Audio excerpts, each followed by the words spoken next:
Can you not even manage a simple task without making a mess? The voice, slick with unearned authority, sliced through the low hum of the VA hospital cafeteria.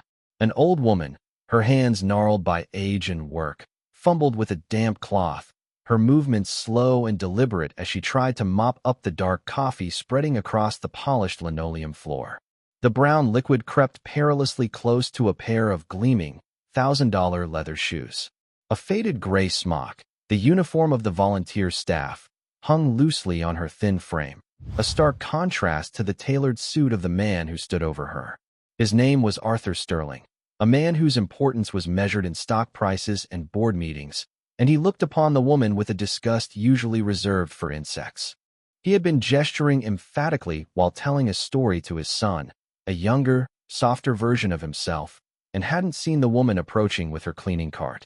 It was his fault, but in his world, blame was a currency to be spent on others. The woman said nothing. She simply focused on the spill, her face a mask of placid concentration, her pale blue eyes fixed on the task at hand. The clatter of trays and the murmur of conversations around them seemed to dim, the spotlight of Sterling's indignation creating a small, tense stage in the middle of the room. He saw her silence not as dignity, but as insolence. "I'm speaking to you," he snapped, his voice louder now, drawing glances from nearby tables where veterans in various states of repair sat with their families. "Do you have any idea how much these shoes cost? Probably more than you make in a month. People like you come to a place like this, a place of honor, and you have no concept of respect. No standards." The woman paused her wiping, her knuckles white against the gray cloth. She finally looked up, her gaze meeting his not with fear or anger, but with a quiet, unnerving stillness. It was the look of someone who had seen real trouble and knew this was not it. Sterling took her quiet gaze as a challenge, a spark to the dry tinder of his ego. He puffed out his chest, a caricature of indignation, and leaned in slightly, lowering his voice to a conspiratorial hiss that was somehow more venomous than his shout. "My father is a patient here. He fought for this country. He bled for it. And this is the standard of care he gets? To be surrounded by incompetence? By people who can't even push a cart without causing a problem?" His son, a boy of about 19 named Trevor, shifted uncomfortably. He glanced around the cafeteria, at the faces now openly staring. There were men with scars that told stories far more profound than his father's complaints. Men with missing limbs and eyes that held the ghosts of faraway places. Trevor felt a prickle of shame, but his father's certainty was a gravitational force, pulling all lesser convictions into its orbit. The woman, Alara, simply returned to her task. She squeezed the cloth into her bucket, the murky water swirling, and then began to wipe the floor again with methodical strokes. Each calm, deliberate movement seemed to infuriate Sterling further. He wanted a reaction. He needed one. He needed to prove that his anger was justified, that his place in the world was so high that even a minor inconvenience was a cosmic injustice. "Look at me when I'm talking to you," he demanded. "What's your name? I'm going to file a complaint. We'll see how long you last here, treating this sacred ground like your personal pigsty." He gestured wildly at the room, at the flags hanging on the wall, the stars and stripes, the flags of the armed services, the stark black and white of the POWMIA banner. His gesture was meant to be patriotic, a claim of ownership over the honor contained within those walls. But to the silent observers, it looked like sacrilege. The irony was a bitter taste in the air. Here was a man, draped in wealth and privilege, lecturing a humble volunteer about respect in a room filled with men who had paid for his freedom with their bodies and their peace of mind. Alara didn't offer her name. She finished wiping the floor, the tile now gleaming and clean, the offending coffee vanquished. She slowly, achingly, rose to her feet, her joints protesting with a quiet crackle. She looked at his shoes, spotless and untouched, then back at his furious face. "The floor is clean now, sir," she said. Her voice was soft, but carried a strange resonance, like a bell that had not been struck in a very long time. Across the room, sitting at a small table near the window, a man in the full-dress blue uniform of a United States Marine Corps colonel watched the scene unfold. His uniform was immaculate, a constellation of ribbons and medals adorning his chest, each one a chapter in a long and storied career. His posture was ramrod straight, a habit so ingrained it had become part of his physical being. His name was Atticus Vance, and he had come to the hospital to visit a young lance corporal from his former command who had lost a leg to an IED. The cafeteria was meant to be a brief stop for a cup of black coffee, a moment of quiet reflection before facing the difficult task ahead. But now, his attention was captured. He watched Sterling's performance with a trained, analytical eye. He saw the bully's bluster, the son's unease, and the quiet, immovable dignity of the old woman. At first, he felt the familiar surge of protective anger that any good officer feels when witnessing an injustice, especially against the vulnerable. He was ready to stand, to cross the room, and use his rank and presence to put an end to the man's tirade. But he hesitated. Something about the woman held him back. It was her stillness, her absolute lack of fear. In a world of fight or flight, she did neither. She simply was. She absorbed the man's venom like a sea cliff absorbs a wave, unmoved, unchanged. Colonel Vance's eyes narrowed slightly. He had seen that look before. He had seen it in the eyes of battle-hardened squad leaders under withering fire. He had seen it in the faces of pilots landing crippled aircraft on pitching carrier decks. It was the profound calm that comes only after having faced the worst the world can offer and having survived. He found his gaze drawn to her hands, now resting on the handle of her cart. They were weathered and wrinkled, but there was a strength in them. And on her right forearm, just peeking out from the cuff of her gray smock, was a faded tattoo. It was small, barely noticeable, a simple, stylized design that looked like a bird's wing intertwined with a serpent. To most, it would be meaningless. A youthful indiscretion, perhaps. But to Colonel Atticus Vance, it was like a lightning strike. His breath caught in his chest. His coffee cup sat forgotten on the table. The noise of the cafeteria faded into a distant roar, like the sound of the ocean. He stared at the tattoo, then at the woman's face, really looking at her for the first time. The weathered skin, the tired lines around her eyes, the silver-gray hair pulled back in a simple bun. And beneath it all, he saw it. A ghost. A legend. A memory from a dusty, blood-soaked valley half a world and a lifetime away. The decision was made. Colonel Vance stood, his chair making a quiet, authoritative scrape against the tile. Every eye in the cafeteria, already drawn to the drama at the center, now swiveled to him. The sight of a full colonel in dress blues rising with such purpose was enough to silence the remaining whispers. He was a living monument of discipline and authority, and his movement commanded attention. He placed his cover, his barracks hat, squarely on his head, adjusting it with a muscle memory honed over 30 years of service. He did not rush. His steps were measured, deliberate, each footfall on the linoleum floor echoing with a quiet finality. Arthur Sterling, mid-rant about reporting the woman to the hospital administrator, saw the colonel approaching. A smug, self-satisfied smile touched his lips. He assumed the officer was coming to support him, to lend his military authority to the dressing down of this insolent menial. It was a reasonable assumption for a man who believed the world was ordered to his liking. "Colonel," Sterling said, nodding his head in a gesture he thought was respectful. "Thank you for your support. It's good to see that one of our nation's finest recognizes the importance of maintaining standards. I was just explaining to this woman," he trailed off, realizing the colonel's eyes were not on him. They were fixed, with an intensity that was almost unnerving, on Alara. The colonel stopped a precise 2 paces from her cleaning cart, positioning himself directly between her and her accuser. He did not acknowledge Sterling's existence. He did not speak. He simply stood there, his 6'2" frame a wall of blue wool and polished brass, shielding the old woman from the verbal assault. The air crackled with unspoken tension. The entire cafeteria held its breath.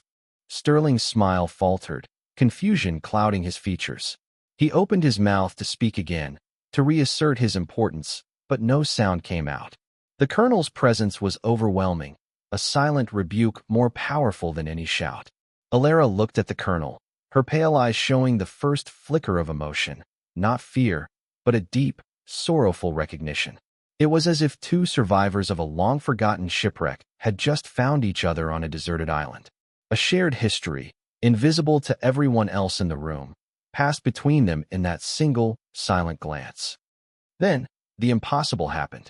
In the sterile, fluorescent-lit world of the VA cafeteria, amidst the smell of disinfectant and stale coffee, Colonel Atticus Vance executed the single, most revered gesture in the military lexicon. He brought his right hand up, fingers extended and joined, thumb along the forefinger, and snapped it to the brim of his cover in a salute so sharp, so precise, it seemed to cut the air itself. His arm was a rigid line, his back a steel rod, his eyes locked on the old woman in the faded volunteer's smock. He held the salute, his expression one of profound, unyielding respect. A collective gasp rippled through the room. It was a gesture that defied all logic and protocol. A full colonel does not salute a civilian, let alone a janitorial volunteer. He does not salute an enlisted person unless reporting in. He is the recipient of salutes, not the giver, except to those of even higher rank or as a sign of respect to the flag or a Medal of Honor recipient. This was something else entirely. This was an act of pure, unadulterated reverence. Arthur Sterling stared, his jaw slack with disbelief. His mind raced, trying to process the scene. Was this a joke? Some bizarre form of military pageantry he didn't understand? He looked from the colonel's rigid form to the old woman's stunned face. He saw her hands tremble slightly on the handle of her cart. "Colonel, what are you doing?" Sterling stammered, his voice a pathetic squeak. She's nobody." The colonel did not move. He did not break his salute. He held it, a silent, powerful testament to a truth that no one else in the room could yet comprehend. The veterans at the surrounding tables, men who understood the deep grammar of military custom, began to lean forward. They knew. They didn't know the specifics, but they knew this was no ordinary woman. A salute like that, from a man like that, was not given. It was earned. It was paid for. Finally, after a silence that stretched for an eternity, the colonel slowly, crisply, lowered his hand. He still did not look at Sterling. He kept his eyes on Alara. "Nobody," he said, his voice low and gravelly, yet it carried to every corner of the silent room. "Sir, you are standing in the presence of a giant." The colonel took one step closer to Alara, his voice softening as he spoke to her, a stark contrast to the hard edge it held when addressing the space where Sterling stood. "It is you, isn't it?" he asked, a question that was also a statement. "Doc Eli, I never thought I'd see you again." Alara gave a small, almost imperceptible nod. A single tear traced a path down her wrinkled cheek. "I'm just Alara now, Lieutenant," she whispered, using a rank he had not held in nearly 30 years. "Just Alara." The colonel's face broke into a sad smile. He gestured toward the faded tattoo on her forearm, the one he had seen from across the room. "I'd recognize that anywhere. The serpent and the wing. The mark of the angels of the dust-off." Sterling, still reeling, finally found his voice. "Doc, what are you talking about?" "She's a cleaner." The colonel finally turned his head, his gaze falling upon Arthur Sterling with the force of a physical blow. The look in his eyes was not anger, but a profound and chilling disappointment. "This woman," he said, his voice ringing with authority, "is Petty Officer First Class Alara Vance, United States Navy. Retired. She was a hospital corpsman. A doc, and the tattoo you can barely see on her arm is the unofficial insignia of a Special Operations Medical Unit, so classified. Its records are still sealed. They were attached to Marine Force reconnaissance teams deep in enemy territory. They didn't officially exist." He let that sink in. The room was a vacuum of sound. The only noise was the hum of the refrigerators. He turned his attention back to the wider audience, to the veterans and their families who were now witnesses. He was no longer just talking to Sterling. He was setting a record straight. "We called them the Angels of the Dust-Off," he continued, his voice taking on the cadence of a storyteller, a eulogist, "because they would appear out of nowhere when everything had gone to hell. They carried more medical gear than ammunition, more courage than any 10 men. They ran into the fire that everyone else was running from." He paused, and his eyes seemed to look past the walls of the cafeteria into a memory painted in sweat and blood and fear. 28 years ago, Colonel Vance began, his voice dropping, becoming more personal, more intense. "I was a second lieutenant, leading a 12-man recon team on a high-value target extraction in the Panjshir Valley. We were young, arrogant, and thought we were invincible.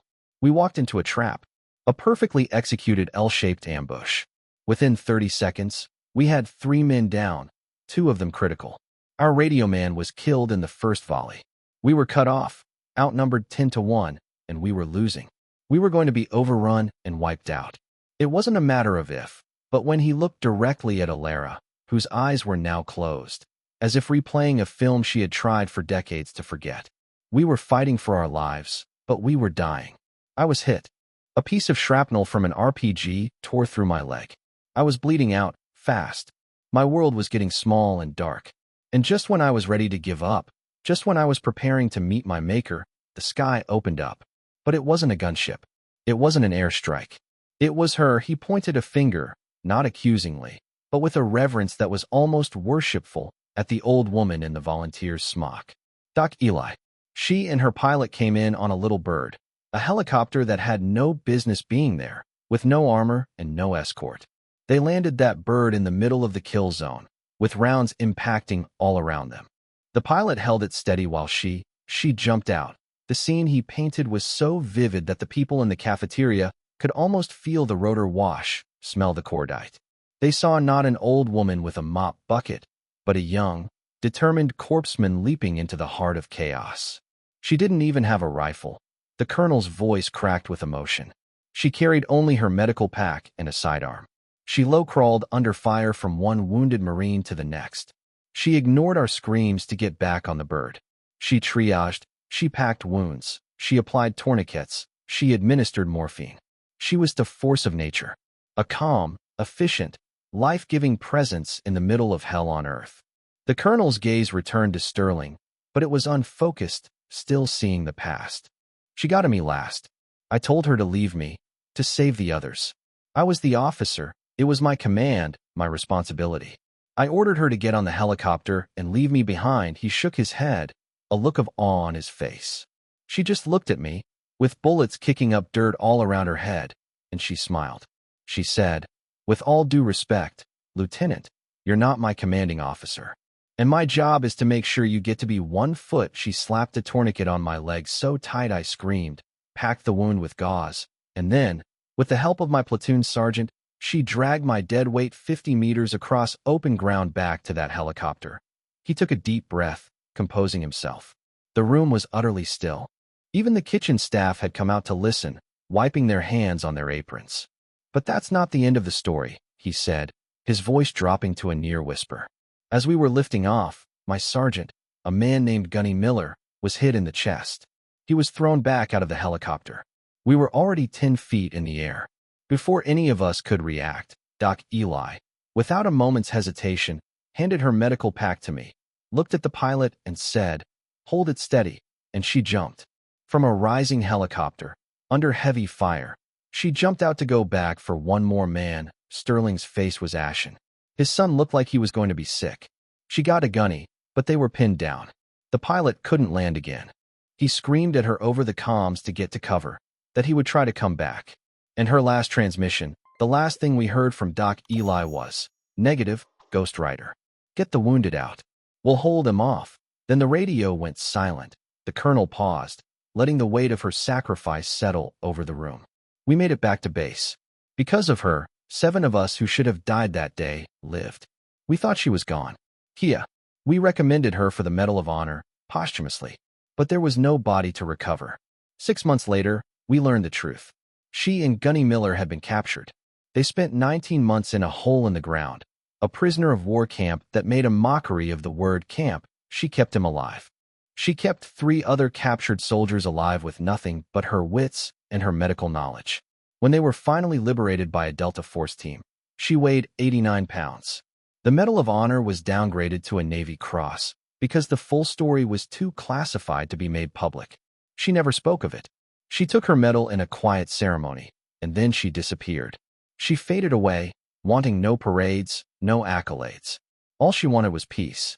He finally looked at Sterling, his eyes clear and hard as diamonds. "This woman, this nobody you berated for spilling coffee, holds the second highest award for valor this nation can bestow for combat heroism.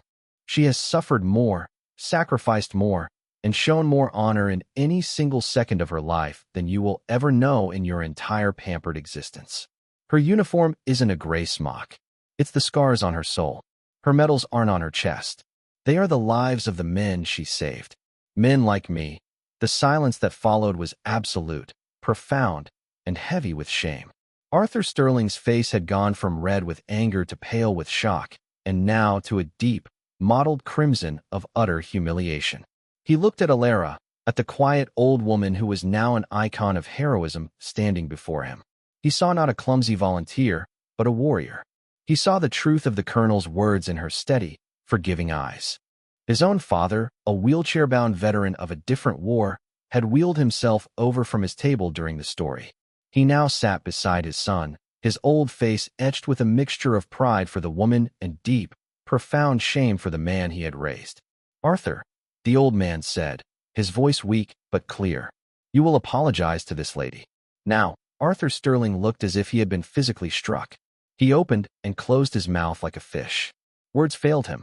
He stumbled forward, his expensive shoes suddenly feeling like blocks of lead. He stopped in front of Alara. I'm, he stuttered, the arrogance stripped from him, leaving behind a hollow, pathetic shell. "I am so sorry. I didn't know." Alara looked at him, and for the first time, a gentle smile touched her lips. It was a smile of immense grace, a smile that held no victory, no malice, only a deep, abiding peace. She reached out one of her gnarled hands and patted his arm gently. "Son," she said, her voice soft and kind. "The best people never do. It's the quiet ones you have to watch out for." She then looked past him, to the colonel. "It was good to see you made it home, Atticus. You made a fine officer." With that, she turned her cart around and, with the same slow, deliberate pace as before, she pushed it toward the kitchens, her work for the day apparently done. She disappeared through the swinging doors, leaving a cafeteria full of stunned, silent people in her wake. Colonel Vance watched her go, a look of immense respect on his face. He then turned his attention to the rest of the room. He saw the faces of the young soldiers, the old veterans, the families, the staff. He saw the awe, the respect, the dawning understanding in their eyes. They had just witnessed something sacred. A veil had been lifted, and they had seen the true nature of heroism, not in the bombast of a parade or the speech of a politician, but in the quiet dignity of a woman with a mop bucket. He walked over to the table where Sterling and his father sat. The son, Trevor, was openly weeping. Arthur Sterling just stared at the floor, a broken man. The colonel placed a hand on the old veteran's shoulder. "You raised a son who has the capacity to learn, sir," he said, his voice losing its hard edge. "That's more than many can say. Today was his lesson. A hard one, but a necessary one." He then looked at Sterling. "Honor isn't in a uniform, or a bank account, or a fancy title, Mr. Sterling. It's in what you do when no one is looking. It's in how you treat people you believe to be beneath you. Remember this woman. Remember what she did. And try to be worthy of the sacrifices she made." Colonel Vance didn't wait for a reply. He nodded to the room, a silent acknowledgement of the shared moment, and then walked toward the exit, his duty here complete. The cafeteria slowly came back to life, but the atmosphere was forever changed. Conversations started up again, but they were quieter, more thoughtful. People looked at each other differently, with a new awareness that heroes walked among them, hidden in plain sight. Arthur Sterling sat with his father, the silence between them a vast canyon of everything he had failed to understand until this moment. He had come to the hospital to visit a veteran, but he had ended up meeting a legend. He had tried to humiliate a woman he saw as nothing, only to have his entire world dismantled by the quiet truth of her greatness.